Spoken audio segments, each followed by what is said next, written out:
കർത്താവിന്റെ പരിശുദ്ധമായ നാമം വാഴ്ത്തപ്പെടുമാറാകട്ടെ. നമുക്ക് ഇപ്രകാരം സൂം പ്ലാറ്റ്ഫോമിലൂടെ ദൈവജന പഠനത്തിനായി കടന്നു വരുവാൻ ദൈവത്തിന്റെ ആത്മാവ് നമ്മെ സഹായിച്ചതോർത്ത് സ്തോത്രം ചെയ്യും.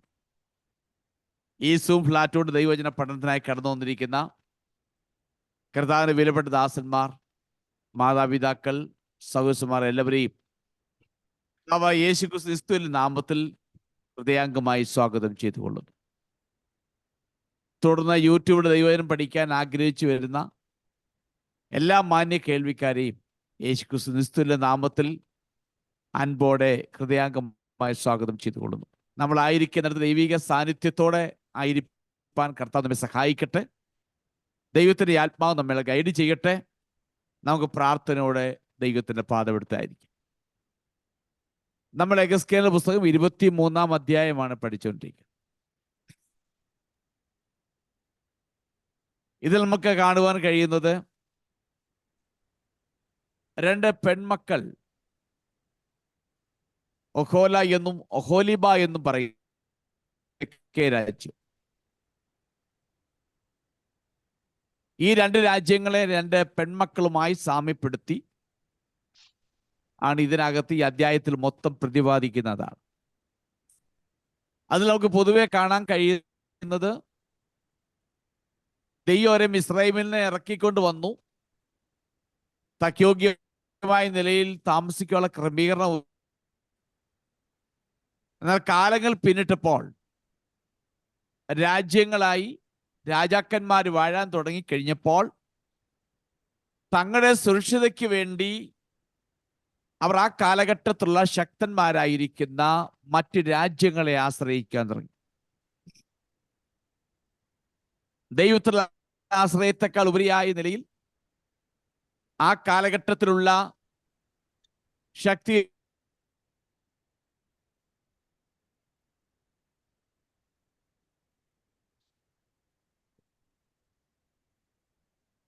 ഒരു കാര്യം ഉണ്ടായിരുന്നത്, ആരുമായി സഖ്യത പുലർത്തുന്നു ആ രാജ്യത്തിലെ വ്യാജ ദൈവങ്ങളെ ഈ രാജ്യത്തിൽ ആരാധിക്കുവാൻ തക്കവണ്ണമുള്ള ബലിപീഠങ്ങളും അതിൻ്റെ ആരാധന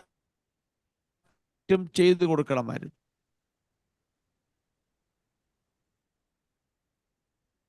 അങ്ങനെ ആ രാജ്യങ്ങളിലെ വ്യാജ ദൈവങ്ങളുടെ പേരും അതിൻ്റെ ബലിപീഠങ്ങളും പൂജകളും ഒക്കെ ഇസ്രായേൽ ദേശങ്ങളിൽ രണ്ടിടത്തും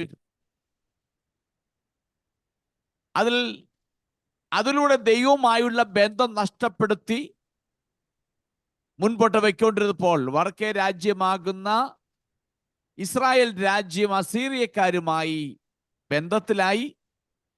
അങ്ങനെ അസീറിയയിൽ ആശ്രയിച്ച് അവർ വന്ന് അത് പൂർണ്ണമായും കീഴടക്കി. അങ്ങനെ വടക്കേ രാജ്യം ഒന്നുമില്ലാത്ത നിലയിൽ അത് ശൂന്യമായിപ്പോയി. അവിടെ ഉണ്ടായിരുന്ന ജനങ്ങളെയെല്ലാം അസീറിയയിലേക്കും അസീറിയയുടെ കീഴിൽ എവിടെല്ലാം രാജ്യമുണ്ടോ അവിടേക്കെല്ലാം അവിടെ കൊണ്ടുപോയി താമസിപ്പിച്ചു. അവിടുന്ന് ഒരു കൂട്ടരെ എടുത്ത് ഇവിടെ കൊണ്ടുവന്ന് താമസിപ്പിച്ചു. അങ്ങനെ ഒരു മിക്സഡ് കമ്മ്യൂണിറ്റി വടക്കേ രാജ്യമാകുന്ന ഇസ്രായേലിലുണ്ടായി. അങ്ങനെയാണ് ശമരിയ എന്ന് പറയുന്ന ശമരിയ ഗ്രൂപ്പ് ഉണ്ടായത്. അങ്ങനെയാണ്. എന്നാൽ യെരുശലേം അഥവാ യഹൂദയെ കുറിച്ച് പറയുമ്പോൾ അവർ വടക്കേ രാജ്യം പോലെയല്ല. തെക്കേ രാജ്യത്തിന് പ്രത്യേകതയുണ്ട്. തെക്കേ രാജ്യത്തിലാണ് ദേവാലയം സ്ഥിതി ചെയ്യുന്നത്. യെരുശലേം ദേവാലയം സ്ഥിതി ചെയ്യുന്നത് തെക്കേ രാജ്യത്തിൽ, യഹൂദ. അവിടെയുള്ള ജനങ്ങൾ വിശ്വസിക്കുന്നത് യെരുശലേമിനകത്ത് വസിക്കണം. യെരുശലേം ദൈവത്തിൻ്റെ നഗരമാണ്. ദൈവിക സാന്നിധ്യം എപ്പോഴും അവിടെ ഉണ്ട്. അതുകൊണ്ട് യെരുശലേം നഗരത്തിനകത്ത് താമസിക്കുന്നതാണ് ഏറ്റവും വലുതെന്ന് വിചാരിക്കുകയും ദൈവമഹത്വം നന്നായി കണ്ടിട്ടുള്ളവർ, അനുഭവിച്ചവർ, അങ്ങനെയുള്ളൊരു യഹൂദയിൽ നമുക്ക് കാണാൻ കഴിയുന്നത്. പ്രത്യേകിച്ച് അതിന്റെ ഡെഡിക്കേഷൻ ടൈമിൽ സോളമന്റെ കാലഘട്ടത്തിൽ ദൈവമകത്ത് ഇറങ്ങി വരുന്നതും പുരോഹിതന്മാർക്ക് സൃഷ്ടിക്കാൻ കഴിയാതെ പോരുന്ന അവസ്ഥയൊക്കെ അവർ പിതാക്കന്മാർക്ക് അനുഭവിച്ചതാണ്. എന്നാൽ കൂടുതൽ അനുഭവിക്കുകയും ദൈവസാന്നിധ്യത്തിന്റെ മാധുര്യം മനസ്സിലാക്കുകയും ചെയ്തവർ ആ ദൈവത്തെ വിട്ടിട്ട് അവരും മറ്റു രാജ്യങ്ങളെ ആശ്രയിക്കാൻ തുടങ്ങി. വന്നപ്പോൾ പ്രബലമായിരിക്കുന്ന ബലമുള്ള സാമ്രാജ്യമാകുന്ന ബാബിലോണെ ആശ്രയിച്ചു. ബാബിലോണെ ആശ്രയിച്ചു കഴിഞ്ഞപ്പോൾ ബാബിലോൺ ഇവരെ അറ്റാക്ക് ചെയ്യുന്നു, അതവർ കീഴടക്കുന്നു. ഈ ഭാഗമാണ് നമ്മൾ പഠിച്ചത്. ഇതിനെക്കുറിച്ച് പ്രവചനാത്മാവിൽ യെഹെസ്കേലിനോട് പറയുന്ന ഭാഗമാണ് നമ്മൾ പഠിച്ചുകൊണ്ടിരുന്നത്. അവർ കടന്നു വരുന്നു, ആ ജനത്തെ അവർ ആക്രമിക്കുന്നു, ആ നിലയിലേക്ക് അവർ നീങ്ങുന്നതായി കാണുന്നുണ്ട്.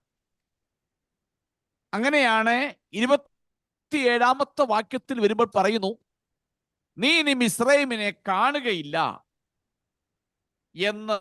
ഇങ്ങനെ നീ ഇനി, അതിന് 27-ാമത്തെ വാക്യത്തിൽ കാണുന്നുണ്ട്, നീ ഇനി മിസ്രൈമിനെ കാണുകയില്ല, നീ ഇനി ഓർക്കുകയില്ല.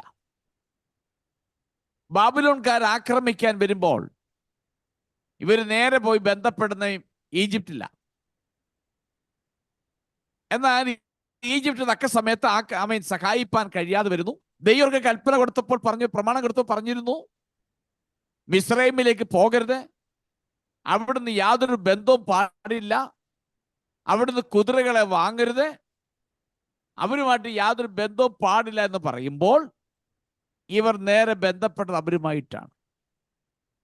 ഈ നിലകളിലാണ് ഇസ്രായേൽ ജനം മറ്റുള്ള രാജ്യങ്ങളുമായി സഖ്യത പുലർത്തുമ്പോൾ ആ രാജ്യങ്ങളെ, ദൈവങ്ങളെ എല്ലാം ഇവിടെ കൊണ്ടുവന്ന് സ്ഥാപിച്ച് അവരെ സന്തോഷിപ്പിക്കാൻ ബലിപീഠങ്ങളും ബലികളും ഒക്കെ നടത്തി ദൈവത്തിന്റെ നഗരമെന്ന് പറയപ്പെടുന്ന യെരൂശലേമിനെ അവർ അശുദ്ധമാക്കി തീർത്തു. അതുകൊണ്ടാണ് യഹോവയായ ദൈവം ഇതിനെ നടത്തുവാൻ വേണ്ടി ആഗ്രഹിച്ചത്. ഈ നിലയിലേക്ക് ആ രാഷ്ട്രം പോയി. ദൈവത്തെ നേരിട്ട് കണ്ട് മനസ്സിലാക്കിയവർ, ദൈവ സാന്നിധ്യം എന്താണെന്ന് അറിഞ്ഞവർ, അത് താൽക്കാലികമാകുന്ന നേട്ടത്തിന് വേണ്ടി അത് വിട്ടിട്ട് മറ്റ് പല രാജ്യങ്ങളെ ആശ്രയിച്ചു കഴിഞ്ഞപ്പോൾ അവിടെയുള്ള ദേവീദേവന്മാരെ ആശ്രയിക്കുന്നു, അവർക്ക് മുൻഗണന കൊടുക്കുന്നു, ദൈവത്തെ അവർ മറന്നു കളയുന്നു. അങ്ങനെയാണ് ദൈവം തന്റെ ന്യായവിധി ആ ജനത്തിന് മേൽ അയക്കാൻ തീരുമാനിച്ചത്. നമുക്ക് 28 മുതൽ 31 വാക്യങ്ങൾ നമുക്കത് വായിക്കാം. യെഹെസ്കേലിന്റെ പുസ്തകം 23-ാം അധ്യായത്തിന്റെ 28 മുതൽ 31 വാക്യങ്ങൾ. യഹോവയായ കർത്താവ് ഇപ്രകാരം അരുളിച്ചെയ്യുന്നു, ഞാൻ നിന്നെ നീ പകയ്ക്കുന്നവരുടെ കയ്യിൽ, നിനക്ക് വെറുപ്പ് തോന്നുന്നവരുടെ കയ്യിൽ തന്നെ ഏൽപ്പിക്കും. അവർ പകയോടെ നിന്നോട് പെരുമാറി നിന്റെ സമ്പാദ്യമൊക്കെയും എടുത്ത് നിന്നെ നഗ്നയും അനാവൃതയും ആക്കി വിടും. അങ്ങനെ നിന്റെ വേശ്യാവൃത്തിയും നഗ്നതയും നിന്റെ ദുർമര്യാദയും പരസംഗങ്ങളും വെളിപ്പെട്ടു വരും. നീ ജാതികളോട് ചേർന്ന് പരസംഗം ചെയ്തത് കൊണ്ടും അവരുടെ വിഗ്രഹങ്ങളാൽ നിന്നെ തന്നെ മലിനമാക്കിയത് കൊണ്ടും ഇത് നിനക്ക് ഭവിക്കും. നീ സഹോദരിയുടെ വഴിയിൽ നടന്നത് കൊണ്ട് ഞാൻ അവളുടെ പാനപാത്രം നിന്റെ കയ്യിൽ തരും. ഈ നിലയിൽ ദൈവം തന്റെ സന്ദേശം ഇവിടെ ആവർത്തിക്കുകയാണ്. യഹോവ ചേർന്ന് സഖ്യത ഉണ്ടാക്കിയ ആ രാജ്യങ്ങളെ യഹൂദയുമായി വെറുപ്പിക്കുന്നു,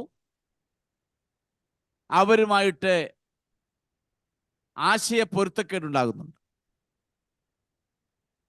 ഇപ്പോൾ ആ സഖ്യത ചേർന്ന ആളുകൾ യഹൂദയെ വെറുക്കുന്നു,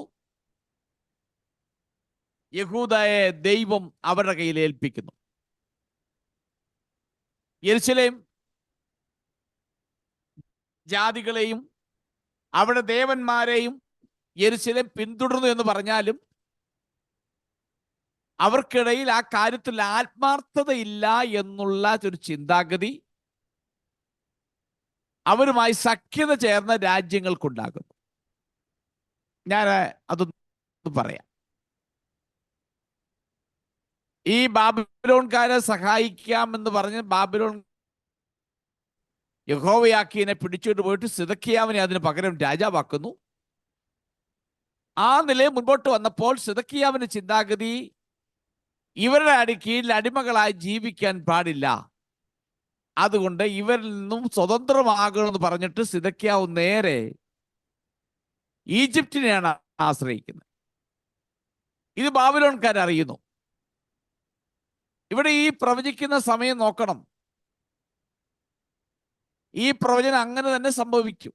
ദൈവം ആ നിലയിലേക്ക് സഖ്യത ചേർന്ന ആളുകളുമായി ദൈവം ഒരു കയ്പിന്റെ അനുഭവം കൊടുക്കുന്നു. അവർ വെറുക്കുന്നു. അവർക്ക് ഇവരെ ആക്രമിക്കണം എന്നുള്ള ചിന്താഗതി ഉണ്ടാകുന്നു. ആ നിലയിലേക്ക് അവർ അതിനെ ആക്രമിക്കുന്നു. അവർ ചിന്താഗതിയിലേക്ക് അവർ ചിന്തിക്കുന്ന ഇവർ നമ്മൾ സഖ്യത ചേർന്നിട്ടും ഇവർക്ക് വലിയ ഇൻട്രസ്റ്റ് ഒന്നും ആ കാര്യത്തിലില്ല, യാഥാർത്ഥ്യത ഇല്ല എന്നൊരു ചിന്താഗതി അവർക്കുണ്ടാകുന്നു. ഇതെല്ലാം ദൈവത്തിന്റെ പദ്ധതികളാണ്. ദൈവം ആ നിലയിലേക്ക് അതിനെയെല്ലാം മാറ്റിമറിക്കുന്നു. നമ്മളെ ഈ 28 മുതൽ 31 വാക്യങ്ങൾ നമ്മൾ ചിന്തിച്ച് കാണുമ്പോൾ കാണുന്നുണ്ട്, നിന്റെ സമ്പാദ്യം ഒക്കെയും എടുത്തു, അവർ പകയോടെ നിന്നോട് പെരുമാറി, നിന്റെ സമ്പാദ്യമൊക്കെയും എടുത്തു, നിന്നെ നഗ്നയും അനാവൃതയുമാക്കി വിടും എന്ന് പറഞ്ഞാൽ, നീ സഖ്യത ചേർന്നിരിക്കുന്ന ജനം നിന്നോട് വെറുക്കും. ബാബിലോൺകാർ സഖ്യത ചേർന്നു, ഇവരെ വെറുക്കുന്നുകൊണ്ടാണ് ഇവരെ കീഴടക്കുവാൻ വേണ്ടി വരുന്നത്. എന്നിട്ട് വായിക്കുന്നു, നിന്റെ സമ്പാദ്യം മുഴുവനും എടുത്തോട്ട് പോകും. നമുക്കറിയാം നെബൂഖദ്നേസറും കൂട്ടരും വരുന്നു. സകല സമ്പാദ്യങ്ങളും യെരൂശലേമിൽ നിന്നും, യെരൂശലേം ആലയത്തിനകത്തുള്ളതെല്ലാം, പാത്രവും എല്ലാം എടുത്തോട്ട് പോകുന്നു. സകല സമ്പാദ്യവും എടുത്തോട്ട് പോകുന്നു. രാജ്യത്തെ സമ്പത്തായിരുന്ന കുടുംബത്തിൽ പിറന്നവരെ, പുരോഹിതന്മാരെ, അവിടെയുള്ള സമ്പാദ്യങ്ങളെല്ലാം അവരെടുത്തോണ്ട് പോകുന്നു. ദൈവത്തിന്റെ വചനത്തിൽ പറഞ്ഞിരിക്കുന്നത് അത് അങ്ങനെ തന്നെ നിവർത്തിക്കപ്പെട്ടു എന്നും നമുക്ക് മനസ്സിലാക്കാൻ കഴിയുന്നുണ്ട്. അപ്പൊ അങ്ങനെ ഈ മൂല്യമുള്ളതെല്ലാം എടുത്തുകൊണ്ട് പോകുന്നു. അവർ യെരൂശലേമിനെ നശിപ്പിക്കും. ശമര്യയിൽ അവർ അങ്ങനെ തന്നെ ചെയ്തു. അതേ ശിക്ഷ തന്നെ യെരൂശലേമിൽ സംഭവിക്കുമെന്ന് പറഞ്ഞത് അത് അങ്ങനെ തന്നെ സംഭവിച്ചു. നമുക്കിനി 32 മുതൽ വാക്യങ്ങളിലേക്ക് നമുക്കിന്ന് പോകാം. 32 മുതലുള്ള വാക്യങ്ങളിൽ 32 മുതൽ 35 വാക്യങ്ങൾ നമുക്ക് ശ്രദ്ധിച്ച് നോക്കുമ്പോൾ കാണാൻ കഴിയുന്നത്, ശമര്യയിലെ പാനപാത്രത്തെ കുറിച്ച് ഒരു കവിത പറയുന്നു. അവരുടെ പാനപാത്രത്തെ കുറിച്ച്,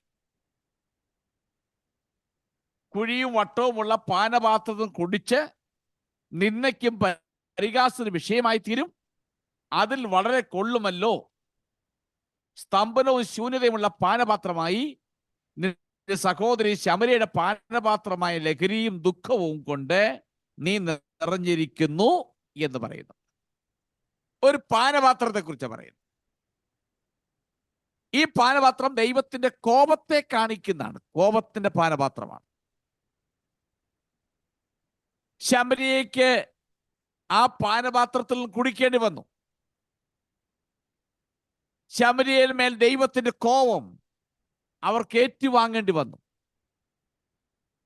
യെരൂശലേമും അതേ പാനപാത്രത്തിൽ നിന്ന് കുടിക്കണം. അങ്ങനെ യെരൂശലേം കർത്താവിന്റെ കോപം ഏറ്റുവാങ്ങുന്നു എന്നാണ് ഭാഗത്ത് പറയുന്നത്. ആ 33-ാമത്തെ വാക്യം ഒന്ന് വായിച്ചേ. 33-ാമത്തെ വാക്യം. ശൂന്യതയുമുള്ള പാനപാത്രമായി നിന്റെ സഹോദരി ശമരിയയുടെ പാനപാത്രമായ ലഹരിയും ദുഃഖവും കൊണ്ട് നീ നിറഞ്ഞിരിക്കുന്നു. ഓക്കെ, അവിടെ എടുത്തു പറയുന്നു, ലഹരിയും ദുഃഖവും കൊണ്ട് നീ നിറഞ്ഞിരിക്കുന്നു, നിന്റെ സഹോദരി ശമരിയയുടെ പാനപാത്രമായ എന്ന് പറഞ്ഞാൽ ശമരിയ നഗരത്തിന്റെ അവസാന നാളുകളുടെ ഒരു ചിത്രമാണ് ഈ ഭാഗത്ത് കാണാൻ കഴിയുന്നത്.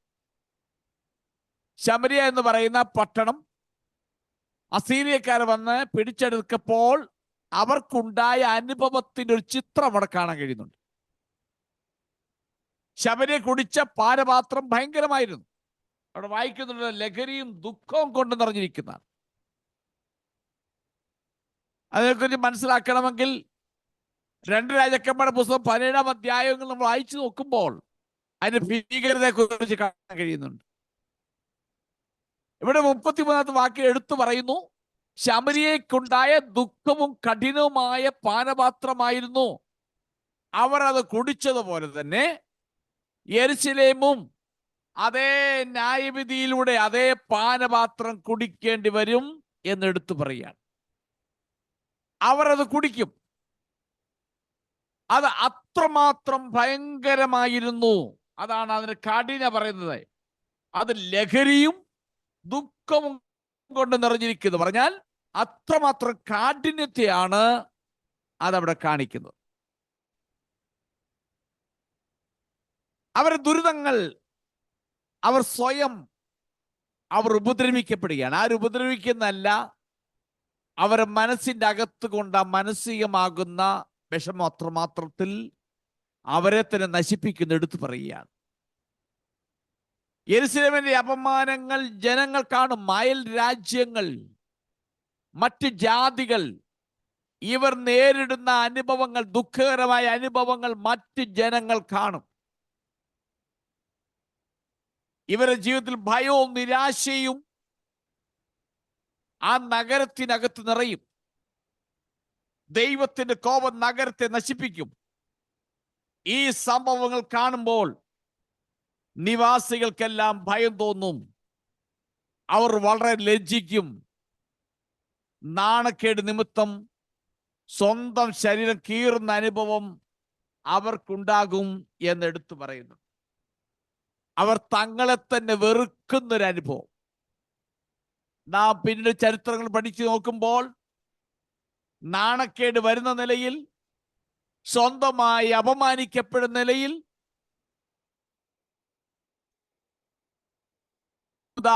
എല്ലാം അതുപോലെ നശിപ്പിച്ചു എന്ന് നമുക്ക് കാണാൻ കഴിയുന്നു. ലോക ചരിത്രത്തിൽ മറ്റുള്ളവരുടെ മുൻപിൽ ഒരു നിന്ന അനുഭവിക്കുന്ന നിലയിലേക്ക് അവർ നീങ്ങിയതായി നമുക്ക് കാണാൻ കഴിയുന്നുണ്ട്. സ്വന്തം ശരീരം കീറുന്ന അനുഭവം. ആരും കീറുന്നതല്ല, സ്വയമായി കുത്തുന്ന, മുറിവേൽക്കുന്ന അനുഭവം. യഹൂദയും യെരുശലേമും ദൈവത്തെ അവഗണിച്ചതാണ് ഇതിന് കാരണം. 35-ാമത്തെ വാക്യം ഒന്ന് വായിച്ച. 35-ാമത്തെ വാക്യം. ആകയാൽ യഹോവയായ കർത്താവ് ഇപ്രകാരം അരുളിച്ചെയ്യുന്നു, നീ എന്നെ മറന്ന് എന്നെ നിന്റെ പുറകിൽ എറിഞ്ഞ കണക കൊണ്ട് നീ നിന്റെ ദുർമര്യാദയും പരസംഗവും വഹിക്കാം. അപ്പൊ വായിക്കും, നീ എന്നെ നിന്റെ പിറകിൽ എറിഞ്ഞു കളഞ്ഞത് കൊണ്ട്. ആ പദപ്രയോഗം വളരെ ഇമ്പോർട്ടന്റ് ആണ്. അപ്പോൾ ഈ ന്യായവിധിക്കും ദുരന്തത്തിനും കാരണം ജനങ്ങൾ ദൈവത്തെ വിട്ടു, ദൈവത്തെ വലിച്ച് പിൻപിലെറിഞ്ഞിട്ട് വ്യാജ ദൈവങ്ങളെ സേവിച്ചു. അവരാരുമായിട്ടെല്ലാം സഖ്യത ചേർന്നുവോ, അവരെ സന്തോഷിപ്പിക്കുവാൻ അവിടുന്ന് ഇവിടുന്ന് എല്ലാം ഇറക്കുമതി ചെയ്തിട്ട് അതിനെ ആരാധിക്കുന്ന ഒരു സമൂഹമായി അവർ അവശേഷിച്ചു. ദൈവത്തിന് കൊടുക്കേണ്ട പ്രാധാന്യത കൊടുക്കാതെ അവർ ആ നിലയിലേക്ക് നീങ്ങിയതാണ് അവർക്കുണ്ടായ അനർത്ഥത്തിന് കാരണമെന്ന് വളരെ വ്യക്തമായി നമുക്കിവിടെ മനസ്സിലാക്കുവാൻ കഴിയുന്നുണ്ട്. അതാണ് അവിടെ അനർത്ഥത്തിന് കാരണം. നീ എന്നെ പിറകിലെറിഞ്ഞു കളഞ്ഞു, നീ എനിക്ക് തരേണ്ട ബഹുമാനം തന്നില്ല, നീ എന്നെ നിന്റെ പിറകിൽ എറിഞ്ഞു കളഞ്ഞതുകൊണ്ട്. നാം ഒരു കാര്യം ഓർക്കണം. ഒന്നുമില്ലാതെ കിടന്ന, ശൂന്യതയിൽ കിടന്ന ഒരു കൂട്ട ജനത്തെ തെരഞ്ഞെടുത്ത് രക്ഷിച്ച് അവരെ ഒരു രാഷ്ട്രമാക്കി അവിടുന്ന് അവരെ കൊണ്ടുവന്ന് വാഗ്ദത്ത നാട്ടിൽ കൊണ്ടാക്കിയതാണ്. അവസാനം വന്നപ്പോൾ, കാലങ്ങൾ കുറെ കഴിഞ്ഞപ്പോൾ, ദൈവത്തെ അവർ പിറകിൽ എറിഞ്ഞു കളഞ്ഞു.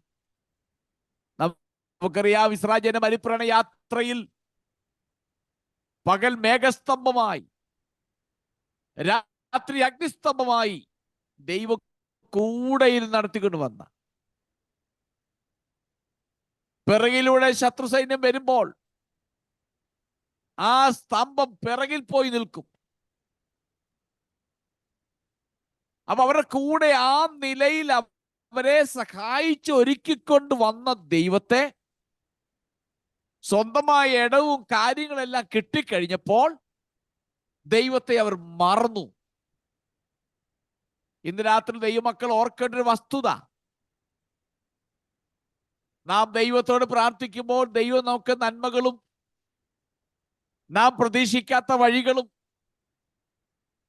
നാം ചിന്തിച്ചിട്ടില്ലാത്ത അനുഭവങ്ങളൊക്കെ ദൈവം നമുക്ക് നൽകുമ്പോൾ, ഇതുവരെ നമ്മെ നടത്തിക്കൊണ്ട് വന്ന ദൈവത്തെ ഒരിക്കലും മറക്കാൻ പാടില്ല.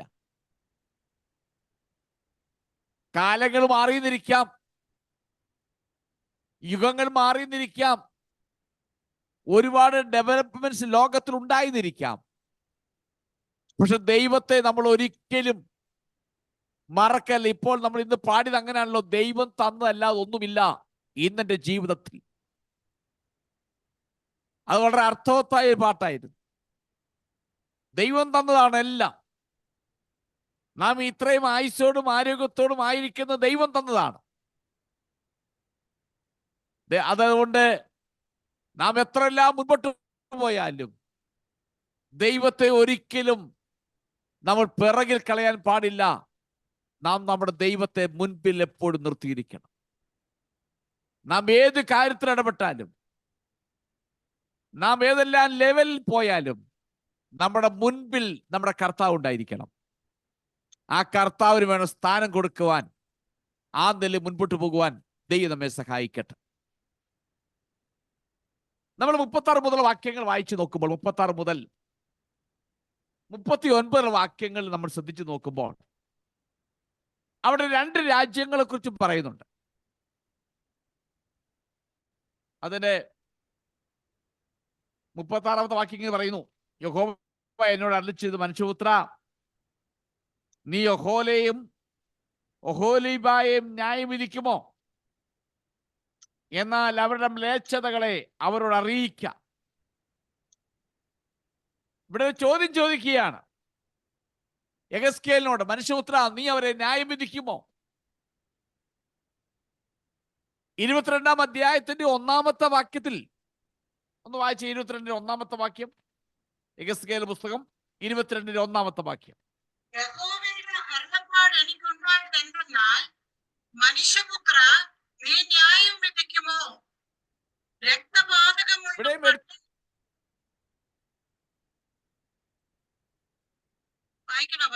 രക്തപാതകമുള്ള പട്ടണത്തെ നീ ന്യായം വിധിക്കുമോ? എന്നാൽ നീ അതിന്റെ സകല മ്ലേച്ഛതകളെയും അതിനോട് അറിയിച്ചു. അവിടെ വായിക്കുന്ന മനുഷ്യപുത്ര ന്യായം വിധിക്കുമോ? ഇവിടെ എടുത്ത് ചോദിക്കുന്നു മനുഷ്യപുത്ര എന്ന് പറയാൻ, നീതിമാനായ ദൈവം ഈ ന്യായം വിധിക്കുന്നതിനകത്ത് ഒരു തെറ്റുമില്ല. മനുഷ്യപുത്ര, നീയാണെങ്കിൽ ഇത്രയും അനീതിയും പരസ്യവും ചെയ്യുന്ന എന്നെ മറക്കുന്ന ഒരു ജനമാണ് നിന്റെ മുമ്പിൽ വരുന്നതെങ്കിൽ നീ ന്യായം വിധിക്കാതിരിക്കുമോ? ഇവിടെ ദൈവം തന്റെ നീതി അത് വെളിപ്പെടുത്തുകയാണ്. ദൈവം നീതിയാണെന്ന് തന്നെ ദൈവം വെളിപ്പെടുത്തുകയാണ്. ഇവിടെ ശമരിയെക്കുറിച്ചും യെരൂശലേമിനെ കുറിച്ചുമുള്ള ന്യായവിധി നീ പ്രഖ്യാപിക്കുമോ എന്ന് യെഹെസ്കേൽ ചോദിക്കുകയാണ്. ഇരുവരും നിരവധി കുറ്റകൃത്യങ്ങൾ പ്രതികളായിരുന്നു. അവർ രണ്ടുപേരും തങ്ങളുടെ സുരക്ഷിതയ്ക്ക് വേണ്ടി സഹായത്തിനായി മറ്റ് രാജ്യങ്ങളിലേക്ക് പോയി. അവർ ദൈവത്തിൽ വിശ്വസിച്ചില്ല. വ്യാജ ദൈവങ്ങൾക്ക് അവരുമായി ഭയങ്കര അടുപ്പത്തിലായി. വ്യാജ ദൈവങ്ങളുമായി അവർ ഭയങ്കര അടുപ്പത്തിലായി. തന്നിമിത്തം എന്തു സംഭവിച്ചു? 37-ാമത്തെ വാക്യം വായിച്ചു നോക്കി. അവരുടെ കയ്യിൽ രക്തമുണ്ട്. തങ്ങളുടെ വിഗ്രഹങ്ങളുടെ അവർ വ്യഭിചാരം ചെയ്തു. അവർ എനിക്ക് പ്രസവിച്ച മക്കളെ അവയ്ക്ക് ഭോജനമായി അഗ്നിപ്രവേശനം ചെയ്യിച്ചു. ഈ നിലയിൽ ദൈവം കൊടുത്ത ദാനമായി കൊടുത്ത കുഞ്ഞുങ്ങൾ, കർത്താവ് പറയുന്നത്, അവർ എനിക്ക് പ്രസവിച്ച മക്കളെ, അവരിൽ ഉണ്ടായ ജനത്തെ, മക്കളെ ദൈവം കൊടുത്ത ദാനമായി കൊടുത്തതിനെ അതിനെ കൊണ്ടുപോയി മോലക്കെന്ന് പറയുന്ന അതിന് ഭോജനമായി ബലിയായി അർപ്പിച്ചു. അങ്ങനെ കൊടുക്കണമെങ്കിൽ യഹോവയായ ദൈവത്തെക്കാൾ ഉപരിയായ അടുപ്പം ആ ദൈവങ്ങളുമായി ഉണ്ടായി എന്ന് നമുക്ക് വ്യക്തമായി മനസ്സിലാക്കാൻ കഴിയും. ദൈവത്തെക്കാൾ കൂടുതൽ, ദൈവത്തെക്കാൾ ഭയങ്കര അടുപ്പം ആ ദൈവങ്ങളുമായി ഉണ്ടായത് കൊണ്ടാണ് സ്വന്തം മക്കളെ പോലും അവർ കൊന്ന് അതിന് ഭോജനമായി ബലിയായി അർപ്പിച്ചത്. ഇത് ദൈവത്തിന്റെ നിയമത്തിനെതിരാണ്. യഹോവയായ ദൈവം പറയുന്നു, കൊല ചെയ്യരുത് എന്ന് അവർ പ്രമാണം കൊടുത്തിട്ടുണ്ട്. ദുഷ്പ്രവൃത്തികൾ പലതും അവർ കർത്താവിന്റെ ആലയത്തിനകത്ത് ചെയ്തു എന്ന് എടുത്തു പറയുന്നു. നമുക്കതുകൊണ്ട് ആ 38-ാമത്തെ വാക്യം ഒന്ന് വായിച്ചു. ഒന്നുകൂടി അവർ എന്നോട് ചെയ്തിരിക്കുന്നു, അന്ന് അവർ എന്റെ വിശുദ്ധ മന്ദിരത്തെ പീഡിപ്പിച്ച് എന്റെ ശബ്ദത്തുകളെ അശുദ്ധമാക്കി. 39-ാമത്തെ വാക്യം. 39. അവർ തങ്ങളുടെ മക്കളെ വിഗ്രഹങ്ങൾക്ക് വേണ്ടി കൊന്ന ശേഷം അന്ന് തന്നെ അവർ എന്റെ വിശുദ്ധ മന്ദിരത്തെ അശുദ്ധമാക്കേണ്ടതിന് അതിലേക്ക് വന്നു. ഇങ്ങനെയത്ര അവർ എന്റെ ആലയത്തിന്റെ നടുവിൽ ചെയ്തത്. ഇവിടെ വായിക്കുന്നത്, കർത്താവിന്റെ അവരുടെ കയ്യിൽ രക്തമുണ്ട്. ദൈവത്തോട് ചെയ്ത ഉടമ്പടിയിൽ അവർ അവിശ്വസ്തരായി. അവരെ സമൂഹത്തോട് തന്നെ അവർ അവിശ്വസ്ത കാണിച്ചു. നിയമത്തിന്റെ മറവിൽ അവർ അക്രമങ്ങൾ ചെയ്തു എന്നൊക്കെ മനസ്സിലാക്കാൻ കഴിയുന്നുണ്ട്. 38-ാമത്തെ വാക്യത്തെ വായിക്കുന്നു. ഒന്നുകൂടി അവർ എന്നോട് ചെയ്തിരിക്കുന്നു, അന്നാളിൽ തന്നെ എന്ന് പറഞ്ഞ സ്വന്തം മക്കളെ ദൈവങ്ങൾക്ക് ഭോജനമായി കൊടുത്ത അന്ന് തന്നെ അവർ എന്റെ വിശുദ്ധ മന്ദിരത്തെ തീണ്ടിച്ചു, എന്റെ ശബത്തുകളെ അശുദ്ധമാക്കി. പിന്നെ ഇവിടെ തന്നെ പറയുന്നു, അവർ തങ്ങളുടെ മക്കളെ വിഗ്രഹങ്ങൾക്ക് വേണ്ടി കൊന്ന ശേഷം തന്നെ അവർ എന്റെ വിശുദ്ധ മന്ദിരത്തെ അശുദ്ധമാക്കേണ്ടതിന് അതിലേക്ക് വന്നു എന്ന് എടുത്തു പറയുന്നുണ്ട്. തങ്ങളുടെ മക്കളെ അവർ കൊന്നു. എന്ന് കൊന്നറിയാം, ശബത്ത് നാളിൽ തന്നെ കൊന്നു. അതാ പറഞ്ഞ, അന്ന് തന്നെ അവർ വിശുദ്ധ മന്ദിരത്തെ തീണ്ടിച്ചു, എന്റെ ശബത്തിനെ അശുദ്ധമാക്കി എന്ന് പറഞ്ഞാൽ ശബത്ത് നാളിൽ തന്നെ തങ്ങളുടെ കുഞ്ഞുങ്ങളെ കൊന്ന് ആ മോലക്കെന്ന് പറഞ്ഞ ദൈവത്തിന് മുമ്പാകെ ബലിയർപ്പിച്ച് അതിന് ഭോജനമായി കൊടുത്തു. നമുക്കിവിടെ കാണാൻ കഴിയുന്നത് മൂന്ന് കൂട്ടം കാര്യങ്ങളാണ് അവർ തെറ്റ് ചെയ്തത്. മൂന്ന് കൂട്ടം കാര്യങ്ങൾ. ഒന്ന്, കുല ചെയ്യരുത് എന്ന് 10 കൽപ്പനയ്ക്കകത്ത് എടുത്തു പറയുന്നു. കുല ചെയ്യരുത്. അവർ സ്വന്തം മക്കളെ തന്നെ കൊന്നു. മക്കളെ കൊന്നിട്ട് ഭോജനമായി അവർ അഗ്നിപ്രവേശനം ചെയ്തു. മറ്റൊന്ന്, അവിടെ വായിക്കുന്നു, വിശുദ്ധ മന്ദിരത്തെ അശുദ്ധമാക്കി. ആ പേര് തന്നെ വിശുദ്ധ മന്ദിരമാണ്.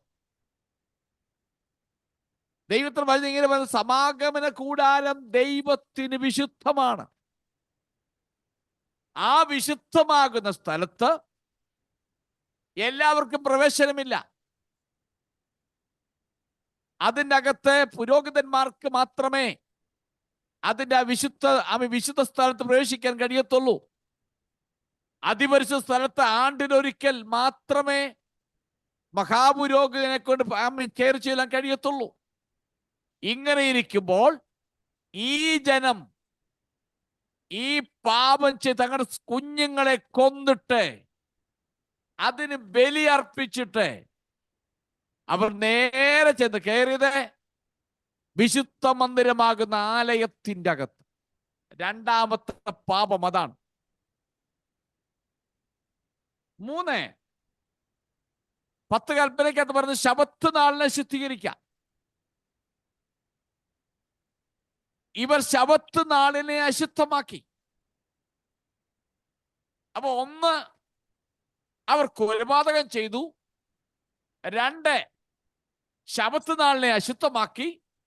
3, വിശുദ്ധ മന്ദിരത്തെ അശുദ്ധമാക്കി.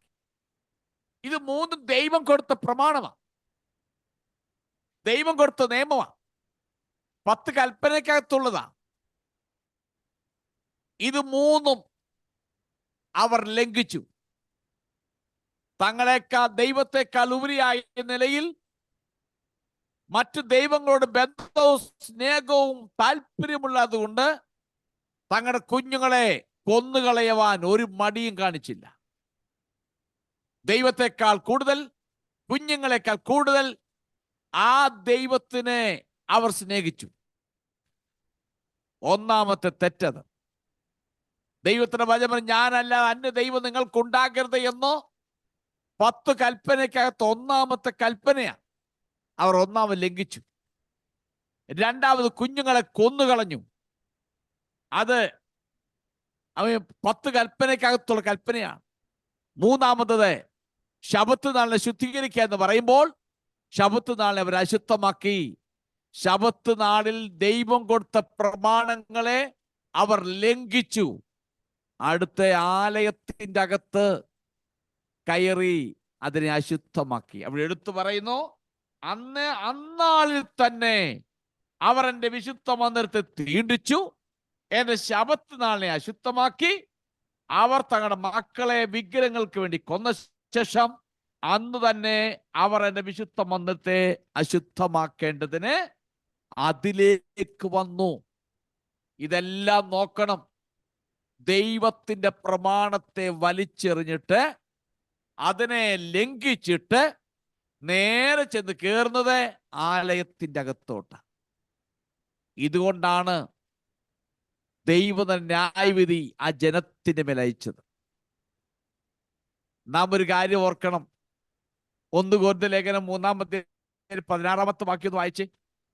1 Corinthians chapter 3 verse 16. ഞാൻ തന്നെ വായിക്കാം. വായിക്കാം. ദൈവത്തിന്റെ ആത്മാവ് നിങ്ങളിൽ വസിക്കുന്നു എന്നും അറിയുന്നില്ലയോ? അടുത്തത്, ദൈവത്തിന്റെ മന്ദിരം നശിപ്പിക്കുന്നവരെ ദൈവം നശിപ്പിക്കും. ദൈവത്തിന്റെ മന്ദിരം വിശുദ്ധമല്ലോ, നിങ്ങളും അങ്ങനെ തന്നെ. അത് വായിക്കുന്നത്, നിങ്ങൾ ദൈവത്തിന്റെ മന്ദിരമെന്നും ദൈവത്തിന്റെ ആത്മാവ് നിങ്ങളിൽ വസിക്കുന്നു എന്നും നിങ്ങൾ അറിയുന്നില്ലയോ? ദൈവത്തിന്റെ മന്ദിരം നശിപ്പിക്കുന്നവനെ ദൈവം നശിപ്പിക്കും. ദൈവത്തിന്റെ മന്ദിരം വിശുദ്ധം തന്നെ. നോക്കണം, ദൈവത്തിന്റെ മന്ദിരത്തിൽ കയറി ചെയ്യാൻ പാടില്ലാത്ത നിലയിൽ കൊലപാതകം നടത്തിയിട്ട് അത് ശബത്ത് നാൾ ചെയ്യാൻ പാടില്ലാതിരിക്കുമ്പോൾ അതിനെയെല്ലാം ലംഘിച്ചിട്ട് ചെന്ന് കയറിയത് ആലയത്തിന്റെ അകത്താ. നാം അങ്ങ് ഗൗരവമായി എടുക്കേണ്ട ഒരു കാര്യമാണത്. ആലയത്തെ അശുദ്ധമാക്കാൻ പാടില്ല. ഇവിടെ പുതിയ പൗലോസ് പറയുന്നു, ദൈവത്തിന്റെ മന്ദിരത്തെ നീ അശുദ്ധമാക്കിയാൽ, നശിപ്പിച്ചാൽ നിന്നെയും ദൈവം നശിപ്പിക്കും എന്ന് പറയുന്നുണ്ട്. പുതിയത്തിലേക്ക് വരുമ്പോൾ ദൈവമക്കൾ ഒരു കാര്യം ഓർത്തു പറയണം. പുതിയത്തിൽ വരുമ്പോൾ യെരൂശലേം ദേവാലയമല്ല, ദൈവത്തിന്റെ മന്ദിരം. നാം നമ്മുടെ ശരീരമാണ്. നമ്മുടെ ശരീരമാകുന്ന മന്ദിരം അതെങ്ങനെ സൂക്ഷിക്കണമെന്ന് ദൈവത്തിന്റെ വചനത്തിനകത്ത് വ്യക്തമായി പറയുന്നുണ്ട്. നാം അത് മാനിക്കാതെ, അതനുസരിക്കാതെ, നമ്മൾ കേൾക്കാതെ മുൻപോട്ട് പോയാൽ ദൈവത്തിന്റെ ന്യായവിധി അതിന്മേൽ വരും എന്നൊരു യാഥാർത്ഥ്യമുണ്ട്. അതുകൊണ്ട് നമ്മൾ ചിന്തിച്ചിരിക്കുന്നത്, ആര് നമ്മളെ ചോദിക്കാനാണ്, ആര് ഇതിനെ ശിക്ഷ വിധിക്കാനാണ് എന്നൊക്കെ യഹൂദന്മാർ ചിന്തിച്ചിട്ട് മുൻപോട്ട് പോയിക്കൊണ്ടേയിരുന്നു. നമ്മൾ എഹെസ്കേൽ പുസ്തകത്തിന്റെ ആരംഭത്തിൽ പഠിച്ചല്ലോ. അവർ ആ നിലയിൽ ചിന്തിച്ചു, യെരൂശലേമിനെ ദൈവം നശിപ്പിക്കത്തില്ല, ദൈവത്തിന് മന്ദിരമാണെന്നൊക്കെ ചിന്തിച്ചുകൊണ്ടിരുന്നു. തക്ക സമയത്ത് വന്നപ്പോൾ ദൈവം തൻ ന്യായവിധി അയച്ചു. അതുകൊണ്ട് നമ്മൾ ദൈവത്തിന്റെ മന്ദിരമാക്കിയാൽ ഈ മന്ദിരത്തെ സൂക്ഷിക്കുവാനുള്ള ഉത്തരവാദിത്വം, അതിന്റെ വിശുദ്ധിയിൽ സൂക്ഷിക്കാനുള്ള ഉത്തരവാദിത്വം നമുക്കുണ്ട്. അതുകൊണ്ട് നമ്മുടെ മന്ദിരത്തെ വിശുദ്ധിയിൽ സൂക്ഷിച്ച് മുന്നേറുവാൻ ദൈവത്തിന്റെ ആത്മാവ് നമ്മെ സഹായിക്കട്ടെ എന്ന് ഞാൻ ഈ തരത്തിൽ ഓർപ്പിച്ചുകൊള്ളുന്നു. അങ്ങനെ അവർ ദൈവത്തിന്റെ ആലയത്തെ അശുദ്ധമാക്കി, ശബത്തിനെ അശുദ്ധമാക്കി, ചെയ്യാൻ പാടില്ലാത്തതിൽ കുഞ്ഞുങ്ങളെ കൊന്നു. ഈ തെറ്റുകൾ ദൈവാലയത്തോടുള്ള ബന്ധത്തിൽ ചെയ്തുകൾ. അതുകൊണ്ട് നാം എന്ത് ചെയ്താലും ഓർത്തുള്ള ഒരിക്കലും നമ്മുടെ ആലയത്തെ നശിപ്പിക്കുന്നതായി തീരല്ലേ. ആ നിലയിൽ ജീവിപ്പാൻ ദൈവത്തിന്റെ ആത്മാവ് നമ്മെ ഒരുക്കിയെടുക്കട്ടെ. അതിന്റെ 40-ാമത്തെ വാക്യം നമുക്ക് നോക്കാം. 23-ാം അധ്യായത്തിന്റെ 40-ാമത്തെ വാക്യം. ഇത് കൂടാതെ ദൂരത്തു നിന്ന് വന്ന പുരുഷന്മാർക്ക് അവർ ആളയച്ചു. ഒരു ദൂതൻ അവരുടെ അടുക്കൽ ചെന്ന ഉടനെ അവർ വന്നു. അവർക്ക് വേണ്ടി നീ കുളിച്ചു, കണ്ണിൽ മഷി എഴുതി, ആഭരണം അണിഞ്ഞു, ഭംഗിയുള്ള ഒരു കട്ടിന്മേൽ ഇരുന്നു, അതിന്റെ മുമ്പിൽ ഒരു മേശ ഒരുക്കി, അതിന്മേൽ എന്റെ കുന്തിരിക്കവും എണ്ണയും വെച്ചു. അവിടെ വായിക്കുന്നത്, ഈ ശമര്യയുടെയും യെരൂശലേമിന്റെയും പാപങ്ങൾ വ്യക്തമായി പ്രസ്താവിച്ച ശേഷം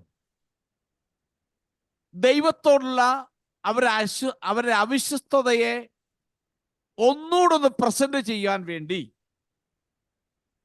ഒരു പ്രസംഗത്തിൽ ഏർപ്പെടുന്ന സ്ത്രീയോട് സാമ്യപ്പെടുത്തി പറഞ്ഞിരിക്കുകയാണ്. നമുക്ക് കാര്യം മനസ്സിലാക്കി. ഈ രണ്ട് രാജ്യങ്ങളും വിദേശ രാജ്യങ്ങളിൽ അവരിലേക്ക് ആകർഷിക്കത്തക്ക നിലയിൽ അവർ ചെയ്തു എന്നാണ് ആ വാക്കുകൊണ്ട് അർത്ഥമാക്കുന്നത്. വിദേശ രാജ്യങ്ങളിൽ അവരെ കണ്ണിങ്ങോട്ട് വരണം, ഇവർ ആകർഷിക്കപ്പെടണം. അങ്ങനെയാണല്ലോ ബാബിലോൺകാരും അസീറിയക്കാരും ഒക്കെ ആകർഷിക്കപ്പെട്ടിട്ടാണ് അങ്ങോട്ട് കയറി ചെന്നത്. ആ നിലയിലായിത്തീർന്നു. അതിന്റെ അവസാന ഭാഗത്ത് പറയുന്നത്, അവർ തങ്ങളാൽ കഴിയുന്നത്ര ആകർഷകമാക്കി തീർത്തു. അവർ അതിഥികളെ സൽക്കരിക്കുകയും തങ്ങളുടെ ദുഷിച്ച ഉദ്ദേശങ്ങൾക്കായി വിശുദ്ധ വസ്തുക്കളെ പോലും ഉപയോഗിക്കുകയും ചെയ്തു. ഞാൻ അതിനകത്ത്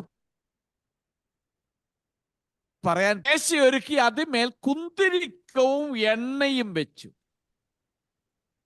ആ ഒരു ഭാഗമാണ് അത് ഞാൻ പറയാൻ ആഗ്രഹിക്കുന്നത്. കുന്തിരിക്കവും എണ്ണയും ദേവാലയത്തിലെ ശുശ്രൂഷയ്ക്കായി അവിടെ എടുത്തു പറയുന്നത്, എന്റെ കുന്തിരിക്കവും എണ്ണയിൽ കുന്തിരിക്കവും എണ്ണയും എന്നാ പറയുന്നത്. അപ്പൊ അങ്ങനെയെങ്കിൽ ദൈവത്തിന് വേണ്ടി വേർതിരിക്കപ്പെട്ടിരുന്ന ദൈവാലയത്തിലെ ശുശ്രൂഷയ്ക്ക് വേണ്ടി വേർതിരിച്ചു വെച്ചിരുന്ന കുന്തിരിക്കവും എണ്ണയും, ദൈവാലയ ശുശ്രൂഷയ്ക്കായി ദൈവം വിശുദ്ധമാകുന്ന നിലയിൽ മാറ്റിവെച്ചിരുന്ന ധൂപം അഥവാ കുന്തിരിക്കം, 2 എണ്ണയും അവർ ഈ കാര്യങ്ങൾക്ക് വേണ്ടി ഉപയോഗിച്ചു. ദൈവത്തിന്റെ വചനത്തിനകത്ത് വളരെ വ്യക്തമായി കുന്തിരിക്കത്തെക്കുറിച്ചും അതിലുപയോഗിക്കുന്ന ആലയത്തിൽ ഉപയോഗിക്കുന്ന എണ്ണയെക്കുറിച്ചും പറയുന്നുണ്ട്. അത് വായിച്ചു അതിന് മുമ്പിൽ സമയമില്ല, ദൈവം എനിക്ക് അടുത്ത ആശയം വായിച്ചോളാം. അപ്പൊ ദൈവാലയത്തിന്റെ അകത്ത് ദൈവനാമത്തിന് വേണ്ടി ഉപയോഗിച്ചു കൊണ്ടിരുന്ന കുന്തിരിക്കവും എണ്ണയുമെല്ലാം അവർ ചെയ്യാൻ പാടില്ലാത്ത മറ്റു ദൈവങ്ങൾക്ക് വേണ്ടി, മറ്റു രാജ്യങ്ങളിലെ ദൈവങ്ങൾക്ക് വേണ്ടി അർപ്പിക്കപ്പെടുന്നതായി കാണുവാൻ കഴിയുന്നുണ്ട്. ഇതും അടുത്ത തെറ്റാണ്. അവർ ഈ വിശുദ്ധ വസ്തുക്കൾ എടുത്ത് വിഗ്രഹാരാധനയ്ക്ക് വേണ്ടി മാറ്റിവെച്ചു. ദൈവത്തിന് കൊടുക്കേണ്ടത് ദൈവത്തിന് കൊടുക്കണം. ദൈവത്തിന് കൊടുക്കേണ്ടതെടുത്ത് മറ്റാർക്കും കൊടുക്കുവാൻ പാടില്ല. നമ്മൾ പറയുന്നത് പരിശോധിച്ച് നോക്കിയാൽ ദൈവത്തെ പറ്റി ഇങ്ങനെ പറയും, ദൈവത്തിന്റെ മഹത്വം ദൈവം മറ്റൊരുത്തിന് വിട്ടുകൊടുക്കുകയില്ല. അതുകൊണ്ട് ദൈവത്തിന് കൊടുക്കുവാൻ, ദൈവത്തിന് വേണ്ടിയുള്ളത് ദൈവത്തിന് കൊടുക്കണം. അതെടുത്ത് മറ്റൊന്നിലേക്ക് മാറ്റാൻ ഉള്ളതല്ല എന്നൊരു യാഥാർത്ഥ്യം ഈ രാത്രി ഞാൻ ഓർപ്പിച്ചുകൊള്ളുന്നു. ഞാൻ എൻ്റെ വാക്കയോട് അവസാനിപ്പിക്കാൻ വേണ്ടി പോവുകയാണ്. നമ്മുടെ കണ്ണുകൾ അടയ്ക്കാം, നമുക്ക് പ്രാർത്ഥിക്കാം. 1, ദൈവം നമുക്ക് എത്ര നന്മകൾ തന്നാലും ദൈവത്തെ ഒരിക്കലും മറക്കല്ലേ. 2, നമ്മുടെ ശരീരമാകുന്ന മന്ദിരത്തെ നാം എന്നും സൂക്ഷിക്കണം. 3, ദൈവത്തിന് കൊടുക്കേണ്ട മാനമഹത്വം ദൈവത്തിനുള്ളതാണ്, അത് മറ്റാർക്കും ഉള്ളതല്ല. അതുകൊണ്ട് നമ്മുടെ ജീവിതത്തിൽ ആ ഒരു പ്രാധാന്യമുള്ള ജീവിപ്പാൻ ദൈവത്താത്മ നമ്മെ സഹായിക്കട്ടെ. മുമ്പേ അവൻ രാജ്യവും നീതിയും അന്വേഷിക്കാം, അതോട് സകലവും തരാമെന്ന് പറഞ്ഞ കർത്താവിന്റെ സന്നിധിയിൽ നമ്മെ തന്നെ സമർപ്പിച്ച് പ്രാർത്ഥിക്കാം. ഈ വചനങ്ങളാൽ ദൈവം നമ്മെ എല്ലാവരെയും അനുഗ്രഹിക്കുമാറാകട്ടെ.